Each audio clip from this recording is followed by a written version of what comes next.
जय Malhar news चॅनलच्या सर्व प्रेक्षकांना सपना चौधरीचा नमस्कार। सोलर स्ट्रीट लाईट बिलाच्या बदल्यात लाचेचा सौदा, 8 लाख रुपयांची लाच स्वीकारताना उपअभियंता नितीन इंगळे रंगेहाथ अडकला। धुळे लाचलुचपत प्रतिबंधक विभागाची कारवाई। नंदुरबार जिल्ह्यात इतर विभागांतील वाढत्या भ्रष्टाचाराकडेही लक्ष देण्याची मागणी। शासकीय कामांच्या नावाखाली ठेकेदारांची आर्थिक पिळवणूक करणाऱ्या भ्रष्ट यंत्रणेचा आणखी एक बुरखा फाडला असून नंदुरबार येथील सार्वजनिक बांधकाम विभागातील विद्युत उपअभियंता नितीन दत्तात्रय इंगळे याला शासकीय ठेकेदाराकडून 8 लाख रुपयांची लाच स्वीकारताना धुळे लाचलुचपत प्रतिबंधक विभागाने रंगेहाथ अटक केली आहे। तक्रारदार हे शासकीय विद्युत कंत्राटदार असून त्यांनी धडगाव तालुक्यातील 28 गावांमध्ये LED सोलर स्ट्रीट लाईट बसविण्याची कामे पूर्ण केली होती।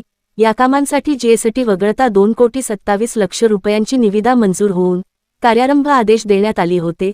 कामे वेळेत पूर्ण झाल्यानंतर डिसेंबर 2025 मध्ये 2,02 लाख रुपयांचे बिल अदा करण्यात आले। मात्र त्यानंतर लाचखोर अधिकाऱ्याने या बिलाच्या मोबदल्यात 8,50,000 रुपयांची लाच मागत पैसे दिल्याशिवाय पुढील कामांच्या बिलांवर स्वाक्षरी न करण्याची धमकी दिली।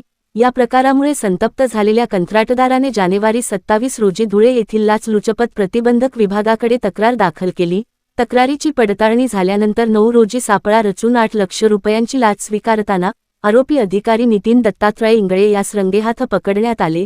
या प्रकरणी धुळे शहर पोलीस ठाण्यात भ्रष्टाचार प्रतिबंधक कायद्यानुसार गुन्हा दाखल करण्यात आला आहे। दरम्यान नंदुरबार जिल्ह्यात केवळ सार्वजनिक बांधकाम विभागच नव्हे तर इतर शासकीय विभागांमध्येही भ्रष्टाचाराचे लोण वाढत असल्याच्या तक्रारी नागरिकांकडून होत आहेत।